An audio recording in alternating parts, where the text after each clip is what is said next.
¿Qué tal? Muy buenas tardes, bienvenidos. Es jueves ya, así que toca empezar a repasar la agenda. Vamos a centrarnos hoy en una exposición, si nos da tiempo vamos a hablar de nuevas tecnologías también, vamos a hablar de poesía, pero antes vamos a saludar a la alcaldesa de Oporriño, Eva García de la Torre. ¿Qué tal? ¿Cómo está? Muy buenas tardes, alcaldesa. Muy bien, un poco fórica, pero bien. Doy fe, la alcaldesa está haciendo un esfuerzo tremendo para poder hacer esta entrevista hoy. Lo cierto es que lo teníamos planeado porque queríamos hablar del Pinchorriño, porque se pone en marcha esta semana. No esperábamos, Eva, que fueses a tener ese trancazo. De hecho, ibas a venir al plató, pero ya decimos a los espectadores que si no estás aquí no es por protocolo COVID, sino porque efectivamente mejor estar cerca de casa o cerca del ayuntamiento, que de hecho estás trabajando ahora mismo.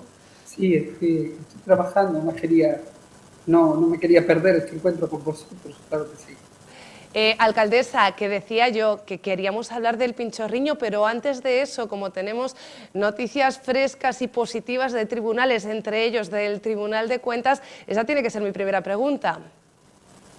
Pues la verdad es que estoy muy contenta, primero porque yo siempre he defendido mi inocencia y que en una gestión de servicios públicos muy difícil con la que me encontré en el año 2015, ¿no? En la que no había ningún servicio licitado, bueno, pues ser objeto permanente de denuncias y descalificaciones de todo tipo, imputación de delitos que se me ha hecho por parte de otros grupos políticos, el Tribunal de Cuentas sí que viene a decir una parte que es importante, y es que en el actuar bajo mi responsabilidad que se me pueda a mí reclamar, no ha habido absolutamente ningún perjuicio económico para el Porriño, ni siquiera de forma indiciaria. Es decir, el hecho de que haya alguna incorrección administrativa o de que sinceramente se hayan prestado servicios sin licitar, bueno, pues porque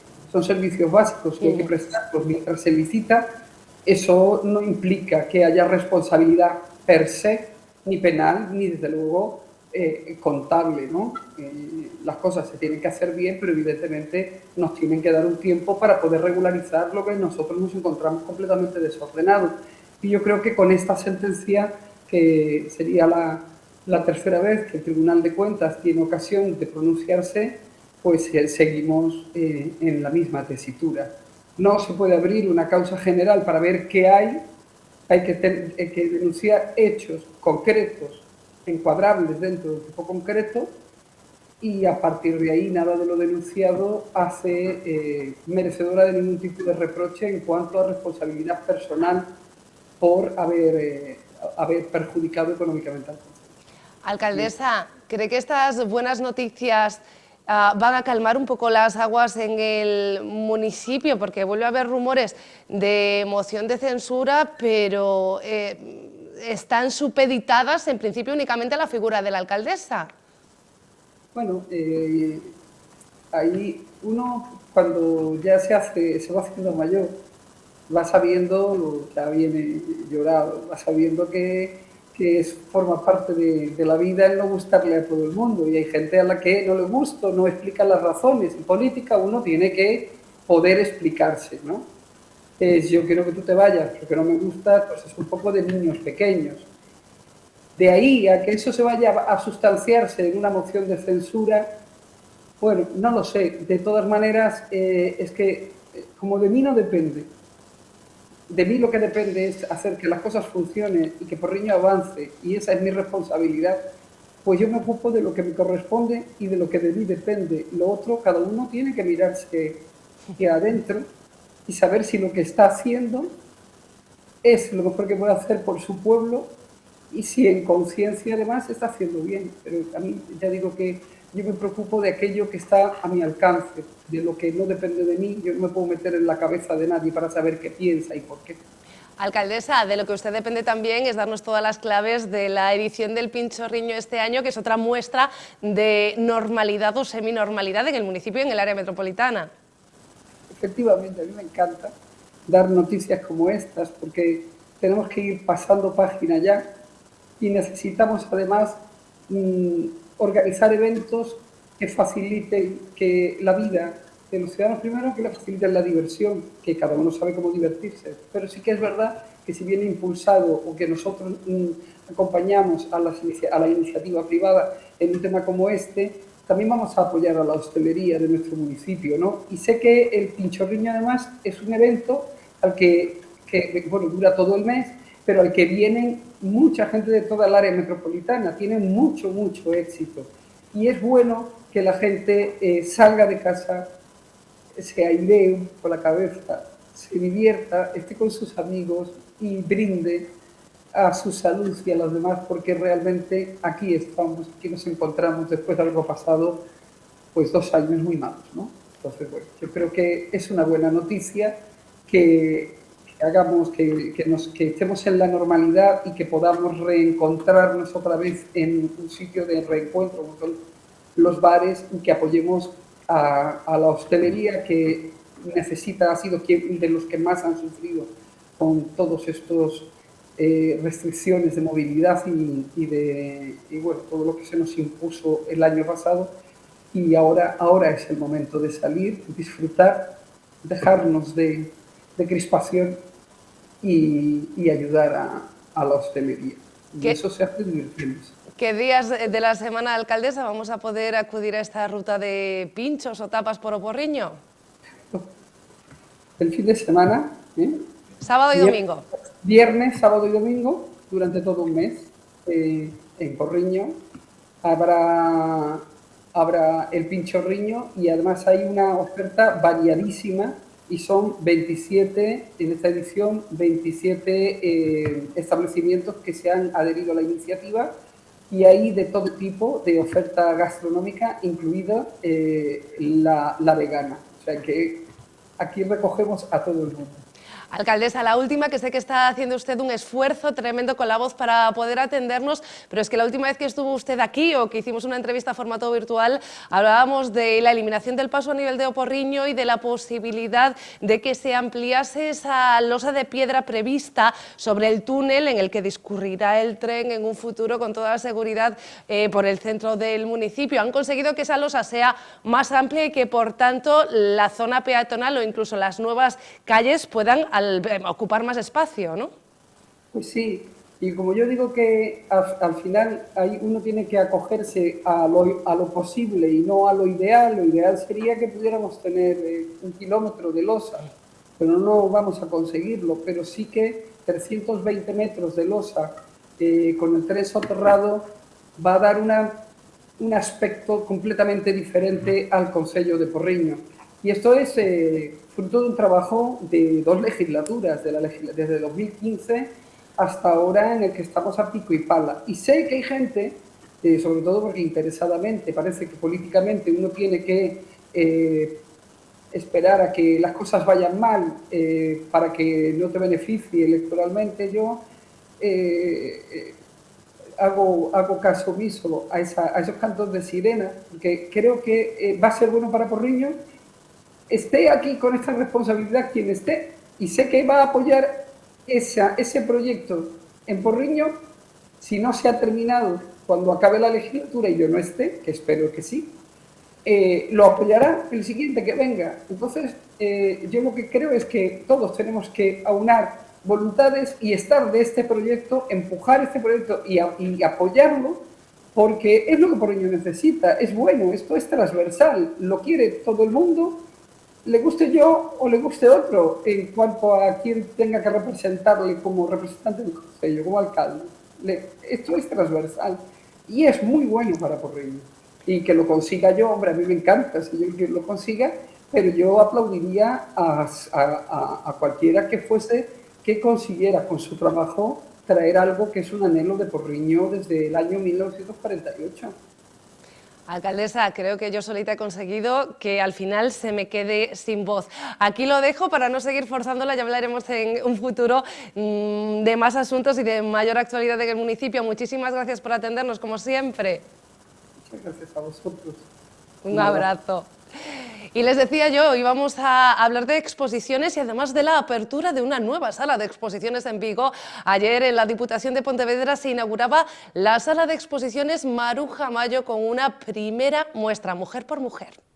Siguiendo con la estela iniciada en la sede provincial de Vigo de poner nombre de mujer a todas las salas que la conforman, la presidenta de la Diputación junto al alcalde de la ciudad olívica han inaugurado la nueva sala de exposiciones Maruja Mayo, un espacio que pretende dar visibilidad a las creadoras. Para que a Deputación de Pontevedra poida ser unha grande referencia no que creemos que é o máis xusto polo que se pode traballar dende a política, que é reivindicar a metade do mundo, a nós, as mulleres.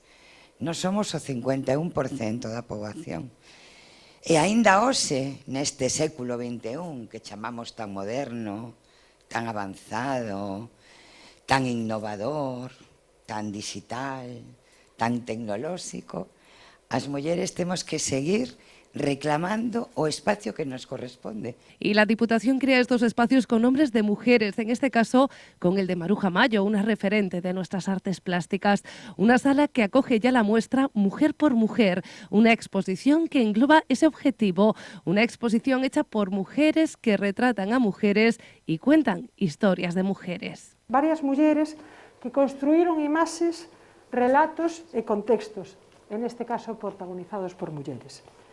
Cristina García Rodero, Graciela Itúrbide, Susan Meiselas, Sue Parker e Karen Nor son, neste momento, na actualidade, grandes referentes da historia da fotografía contemporánea internacional.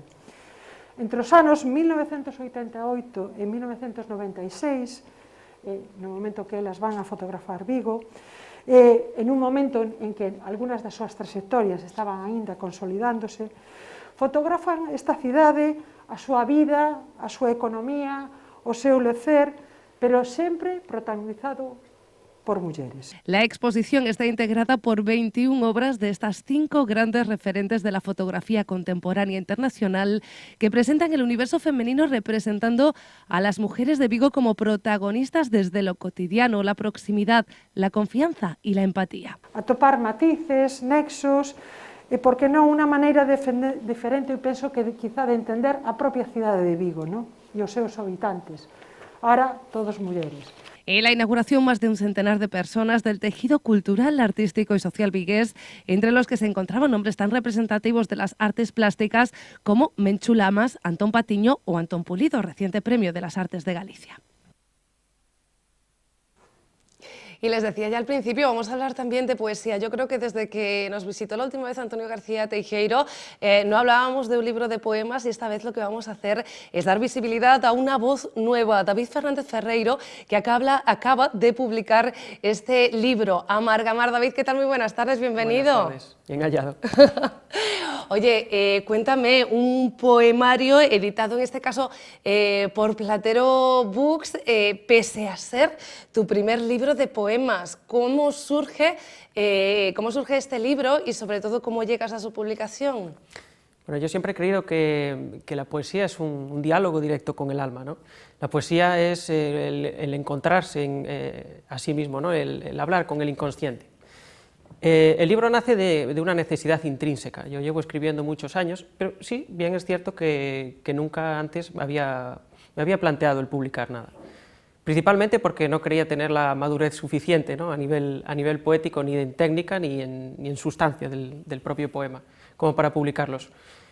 Sin embargo, estaba en paro, hacía ya tiempo que no escribía, y yo creo que se juntaron una serie de circunstancias que hicieron que yo decidiera escribir los poemas de ese libro, pero sin la intención de publicarlos.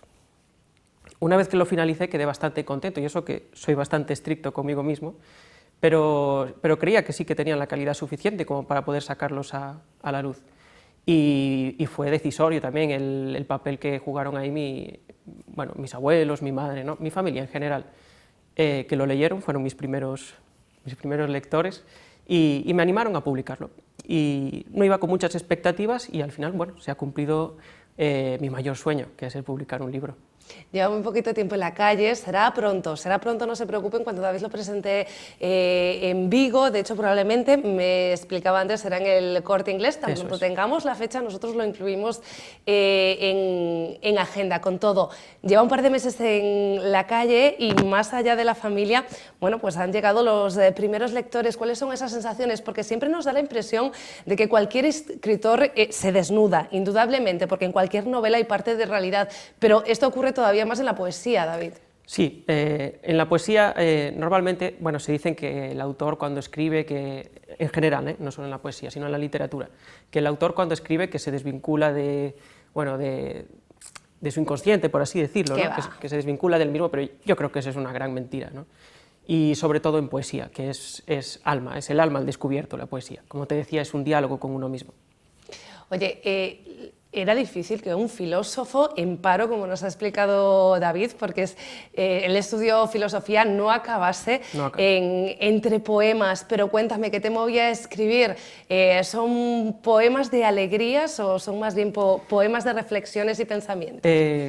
Son poemas reflexivos, son 30 poemas, 15 de amor y 15 de, bueno, sobre la muerte, ¿no? sobre la vida, básicamente, más de corte existencialista, por así decirlo, que yo creo que refleja muy bien un poco mi personalidad, ¿no? Esa lucha dicotómica, tal vez, ¿no? De la parte romántica y la parte existencialista pesimista. Entonces quería reflejar esta ambivalencia, la quería reflejar en el libro, ¿no? Mi forma de pensar, mi forma de ver el mundo y de sentirlo también. Entonces, por eso he hecho 15 poemas de amor y 15 sobre la muerte intercalados. Bueno, estos 15 poemas, como decía yo, están publicados en Cool Books y me imagino que, David, visto el interés de las editoriales por este libro, no has dejado de escribir y entiendo que pensaremos en seguir publicando. Sí, sin duda yo ya tengo pensado otros proyectos, no de poesía, pero sí, que seguiré activo en el mundo de la literatura, si se me permite, claro. ¿Cómo se llevan las críticas, el tú a tú, ¿no? Cuando alguien dice tu poema me ha inspirado o he llorado con tal historia o me ha recordado porque al ser el primero yo entiendo que esto lo tienes mucho más fresco. Sí, y además me emociona mucho recibir una crítica, tanto positiva como negativa, porque creo que las negativas también son necesarias. Pero sobre todo las positivas yo las recibo con mucha alegría. Porque yo, como te digo, soy muy crítico con mi obra y nunca creí que llegara tan lejos. Entonces, pues me emociona y me anima a seguir escribiendo. Oye, escribiendo para adultos, que es este caso, pero yo quiero preguntarte, ¿para cuándo un libro de poemas para peques? Porque he dicho que he estudiado filosofía, pero he estudiado también educación infantil. Entiendo que la vocación al final te va a tirar a escribir para ellos. Sí, de hecho lo tengo pensado, entonces pues sí, seguramente saldrá algo también para los pequeños. Yo creo que todos debemos disfrutar de la literatura y más en estos tiempos en los que ya no se lee tanto, tal vez, ¿no? David, estamos pendientes de la presentación de este libro, tan pronto sea la fecha, estaremos allí y seguramente que muchos de nuestros espectadores estarán contigo. Muchísimas gracias de verdad por haber venido. Señoras y señores, mañana es viernes, mañana ya sí, la agenda completa. Hoy nos vamos a quedar, porque les voy a dejar ya, me voy a despedir, pero quiero que se queden con una nueva técnica de aplicación del 5G, en este caso aplicado a la educación, ya que estábamos hablando de los más pequeños. En realidad, esto se presentaba hoy en la Universidad de Vigo. Con este reportaje de Miguel Martín nos despedimos. Un beso. La educación del futuro será cada vez más digital e interactiva gracias a las casi infinitas posibilidades que ofrece el 5G por su baja latencia y alta velocidad. Proyectos en los que se está trabajando a día de hoy, como este de realidad aumentada, en el que el profesor, tras crear un modelo en 3D, podrá compartirlo con todos sus alumnos a través de sus dispositivos, ya sean móviles o estas gafas especiales, sin necesidad, además, de que estén todos en el mismo aula. Una persona está viendo un ejemplo, un asset 3D, en vez de estar viendo los apuntes de la universidad en formato tradicional, en hojas, todo en 2D, en plano, en gráficos, somos capaces de transformar esos gráficos a una visión 3D, donde un especialista, en el caso de la universidad, el profesor, puede tener ese tipo de assets y ese tipo de herramientas para dar una explicación más realista y más detallada, y gracias a la red 5G podemos compartir toda esa información que está viendo en tiempo real con todos los móviles o dispositivos que tengan los alumnos, de modo que tenemos una percepción mucho más inmersiva a la hora del estudio. Una educación 4.0 que es el camino a seguir, como por desgracia nos hemos dado cuenta en el presente de manera abrupta y traumática. No creo que haya un caso de uso más necesario. Desde luego la pandemia nos ha enseñado que la educación a distancia y este tipo de proyectos ha venido un poco para quedarse, aunque lógicamente hay que mejorarlo y bueno, yo creo que ejemplos como este es vital. Una herramienta aplicable a cualquier materia y que está llamada a sustituir al libro o al menos a complementarlo.